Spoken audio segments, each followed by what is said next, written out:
Hello, this is a conceptual framework for unifying all forces together into one crackpottoe in 10 pages, and I hope you like it.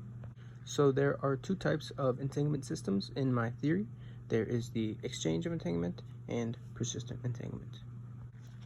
Okay, so for the exchange of entanglement, it's basically equivalent to quantum fluctuations. And it says locally in a region of space-time in one entanglement system that only one type of matter is entangled at one time. So you see these blue particles are not entangled and these red particles are entangled. That's what this line represents, entanglement. Okay, and because this red matter is not entangled, that means then that the blue matter is entangled. The first axiom is the distance of entanglement matters. When the locality of these free-moving blue particles increases, the distance for these entangled red particles will also increase, and vice versa. When the locality of the free-moving red particles increases, the distance of the entangled blue particles also increases. Now, in my theory, I utilize two types of matter: SUSY matter, which is the red particles, and standard matter, which is the blue particles. So one entanglement system requires two types of matter: SUSY matter and standard matter. Now, because only one type of matter can be entangled at one time, it takes time for some matter to become entangled, and it takes time for some matter to not be entangled, or decohere, if I'm using that word correctly. The maximum distance of this entanglement system is equal to the maximum time these free-moving particles are not entangled. So at this threshold, the standard particles become entangled. And at the same time, the entanglement of the SUSY particles breaks. So this is the exchange of entanglement. It's a conservation of information so that entanglement never actually breaks. And later on in the future, what causes the decoherence of the standard entanglement is SUSY particles localizing, and the cycle will just continue. The third axiom is that the exchange of entanglement is mediated by wormholes. ER equals EPR. And wormholes do two things at once. They cut previous entanglements and create new entanglements. And this happens at the point of locality, the same place where the standard particles become entangled, and the same place where the SUSY entanglements decohere, which previously was the same place where the SUSY particles became entangled. So this was the exchange of entanglement. It's a quantum process. It happens at very fast speeds, very short distances, i.e. quantum fluctuations, and that space-time is basically always entangled, and we can measure and interact with standard particles. So we are only really seeing half of the entanglement system. Lastly, the exchange of entanglement is trying to describe what is happening in the space between particles, okay? So if I interact with this standard entanglement, we think it's our interaction that causes the decoherence and definitive results. But what's actually happening is our interaction is forcing these SUSY particles to locally interact and entangle, causing the decoherence. We don't see this, we think it's just our interaction itself. And at the location in space-time where we entangle standard particles, in that location, the previous SUSY entanglement decoheres. Okay, so moving on, next we have persistent entanglement, which is gravity. The exchange of entanglement and persistent entanglement are two sides of the same coin. The exchange is to represent what happens in the space between particles, and persistent entanglement is to represent what happens in the space where that particle is. Now, gravity is an attractive force, okay? So when the locality of free-moving standard particles increases, that means also in the same local region, the distance of entangled SUSY particles also increase, and vice versa. When the free-moving SUSY particles increase in locality, the distance of entangled standard particles will also increase. So I am proposing that when a standard particle gains mass, it does so inside a field of maximally entangled SUSY particles, and vice versa. Because only one type of matter can be entangled at one time, when a particle gains mass, it's not entangled with anything. But the space-time is already entangled, and so when the standard particle localizes, it is warping the SUSY entanglements around it, and vice versa.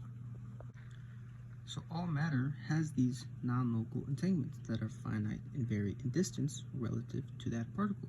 So you can imagine that we have SUSY particles entangling in this region of space-time, and as they're dispersing, when they reach the maximum distance, a particle is formed. This is the other side of the coin, where it's not the exchange that occurs, but it is persistent entanglement. That being said, these entanglements do not break, okay? They are there for as long as that particle exists. Even fundamental particles would have non-local entanglements associated with them, and the more mass that the particle has, the more non-local entanglements required for that mass.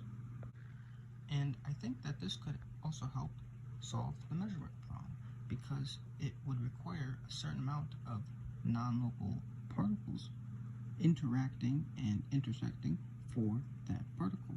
And if we don't have a certain amount, let's say all fundamental particles need at least 2 pairs of entangled SUSY particles. If we don't have that and they're not intersecting like this, then we will just see waves of where the particle may be. So this is the threshold of how much entanglement is needed to build up space-time. When we interact with a probability space of where a particle may be, we are interacting with this entire entanglement system. It's like our local interaction non-locally interacts with the entanglement system to cause the local interaction to appear in the first place. If you think about space-time as a puzzle, if you arrange it in a certain way, then you'll get a local particle.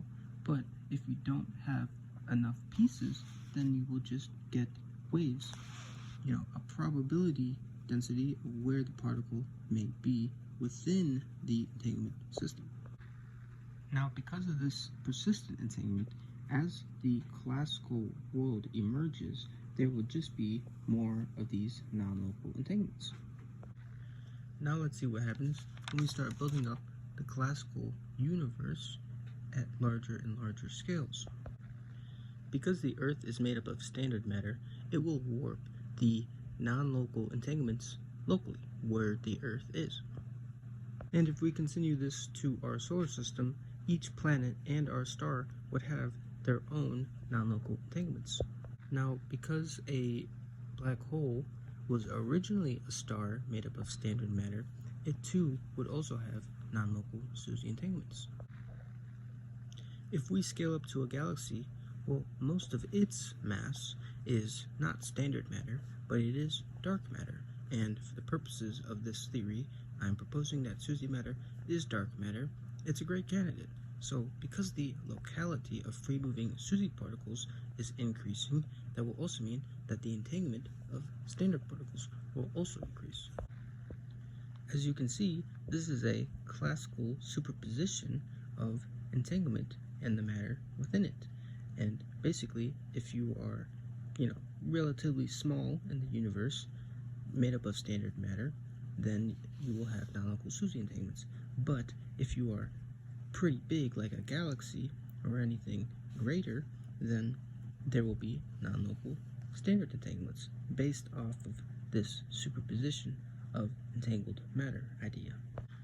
Now, because our observable universe is gravitationally held together mostly by free-moving SUSY particles or dark matter, then that would also imply that the non-local standard entanglements will continue to increase in distance as the locality of the SUSY particles increases. And simply put, it looks like this. Now, if this is a black hole, well, the opposite of a black hole is a white hole. And you can see, based off of this superposition, they are one and the same, but they are at different scales, essentially.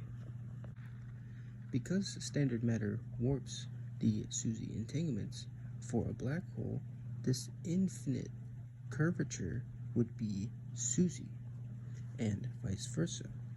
The infinite curvature of a white hole would be standard. Now, I say this broadly because, well, we don't really know what's at the singularity of a black hole or a white hole. In any case, for this video, it is entangled SUSY space-time at the singularity of a black hole and entangled standard space-time at the singularity of a white hole. As the black hole eats free-moving standard particles, the space-time around it will grow. Now, within this singularity region, that is where the wormhole does its magic. The exchange of entanglement is back open. Because wormholes mediate the exchange of entanglement, it does two things at once. It cuts the previous entanglement and it creates new entanglements. Eventually, the black hole will evaporate, okay? When this happens, at that moment, the wormhole will open just for a fraction of a second to do its job, and that is to cut the previous entanglements and create new entanglements. So, that being said, whatever fell into the black hole that was not entangled will then become entangled for the new universe. When the wormhole closes, there will be a new Big Bang. Because the singularity of the previous black hole is no longer entangled, because it's a singularity, it will drastically expand the entanglements around it, which is the space-time of our observable universe. Now, the surface of a black hole is the singularity for a white hole, and the surface of a white hole is the singularity of a black hole. But one evaporates, okay, this black hole evaporates, and the other will expand. But that would also mean that if our universe's entanglements are cut and evaporates, then the previous black hole's space-time would expand. That's kind of trippy. The black hole's singularity is what causes the expansion in the new universe, and a white hole's singularity is what causes the expansion of the space-time around the black hole. Because the surface of a black hole is the singularity of a white hole, the surface of a white hole is the singularity of a black hole. So they would look exactly the same, essentially. So the singularity of a black hole is just this transparent point, whatever that means. The singularity of a white hole would look like the surface of a black hole, dark, no light can escape. If the previous universe's entanglements are cut and it evaporates, that would create the surface for what looks to be a black hole in our universe. So does that mean that every time a black hole is formed, a universe evaporates, or some part of the universe evaporates, expanding this part of the universe? Moving on, how did we get our matter, the regular, not entangled matter that we can observe, the 5% that we can see? How did we get that? This picture is to represent, some local interaction and something locally happening, and at the same time, something non-locally is happening, okay? So, if a black hole eats free-moving standard particles, that also means that the space-time around it will grow. Now, this is for a black hole in its early stages of its life cycle. When a black hole is shrinking, the entanglements of standard matter will increase in distance. And this is the radiation that we see. And that would also imply that free-moving SUSY particles are also being consumed at the same time. Because the wormhole cuts previous entanglements and creates new entanglements, if you are already entangled, when you pass through, you will not be entangled at the other side. But if you are not entangled and you pass through, then you will be entangled on the other side. When the universe is created, we have pre-existing entangled particles, and as the universe expands, it will expand all of the entanglements that were created at the beginning of the Big Bang. And the previous entanglements are the boundary for whatever matter resides within it, the bulk. The entangled radiation from the previous black hole, which created our universe, is the new normal matter that we see. Hypothetically, if the parent entanglement does not break, then new entanglements can be created within it. And the smaller and smaller you go, the quicker that these entanglements will break. The free-moving matter resides within its boundary, which is the opposite matter.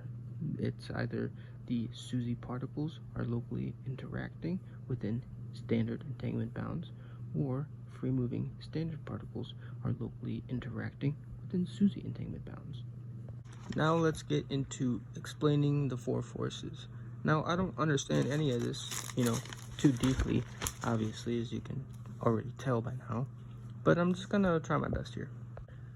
For gravity, the superposition of that space-time is dependent on the matter in that space-time. And because SUSY matter doesn't like to be around entangled standard matter, and standard matter doesn't like to be around entangled SUSY matter, this is what causes the curvature in that local space-time.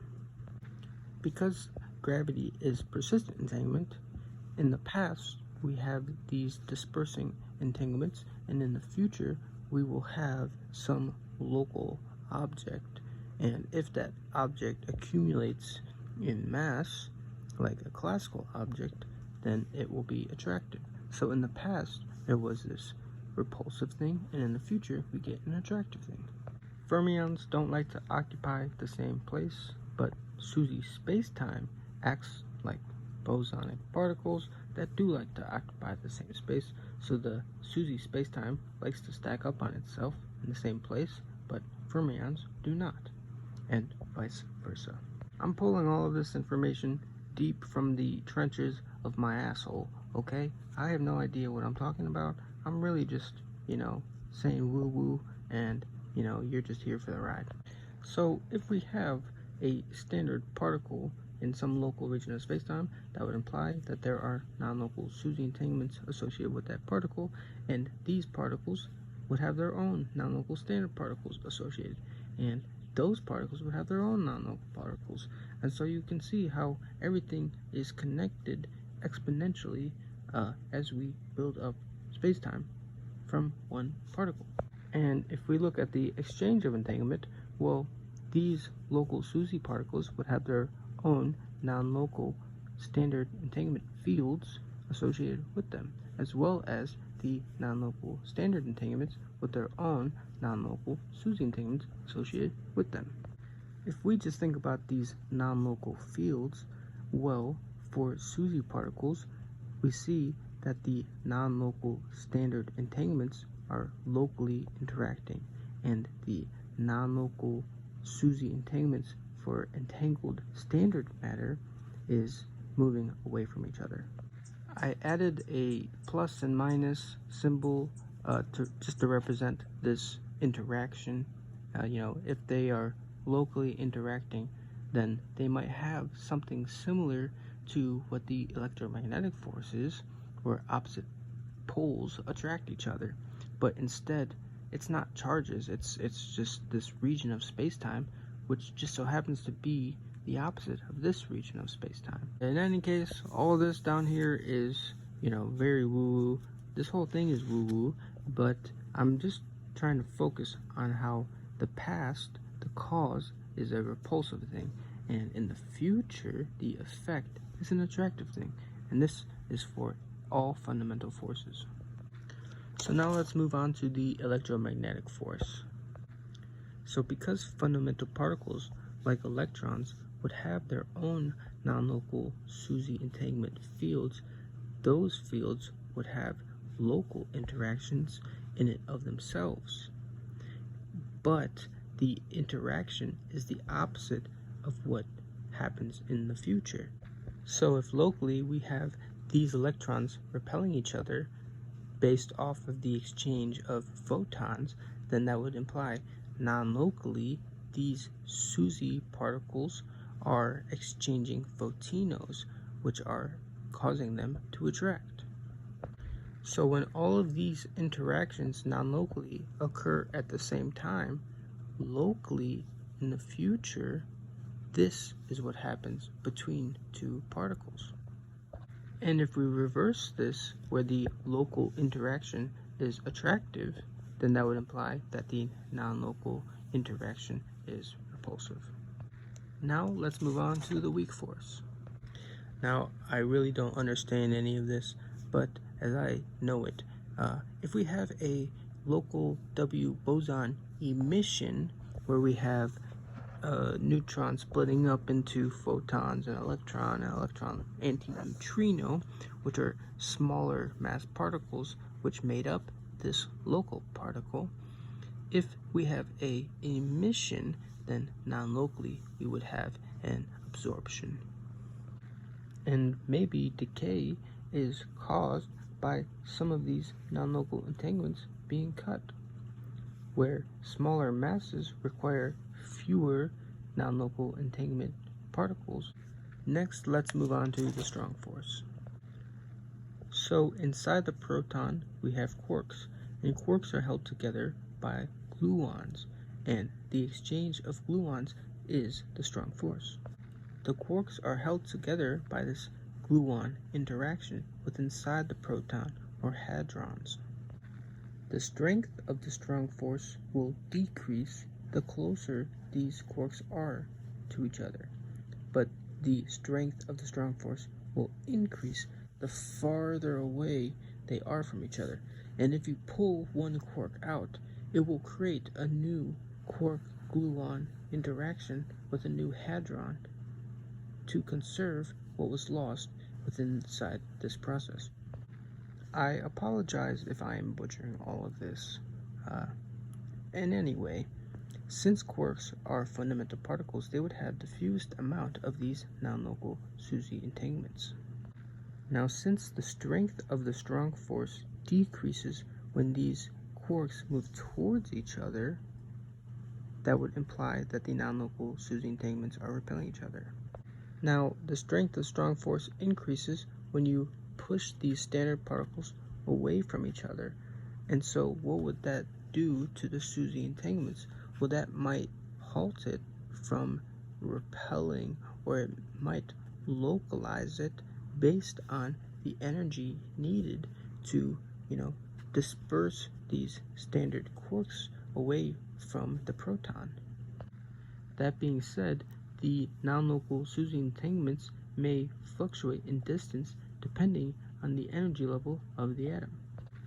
If there is low energy, then that would mean that the non-local SUSY entanglements are more non-local, they are more spread out.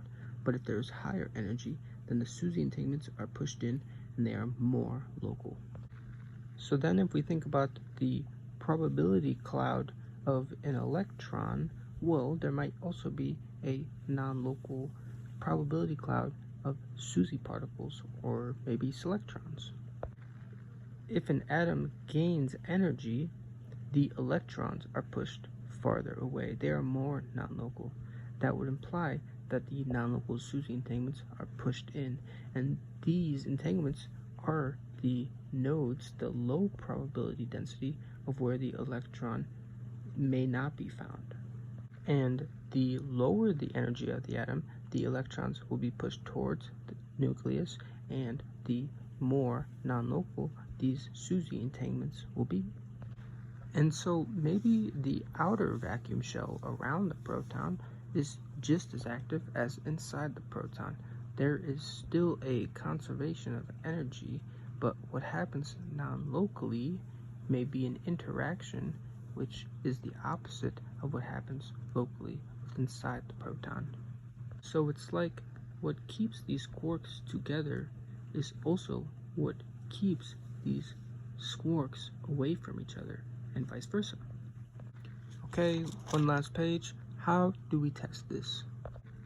Because we can only interact with standard matter, that would mean that we could just grab a crap ton of standard particles, entangle them, and the farther away they are from each other, and the longer they are entangled and do not decohere, the greater the gravitational effect of this accumulation of SUSY matter will appear at the same place where we entangled all of the standard matter.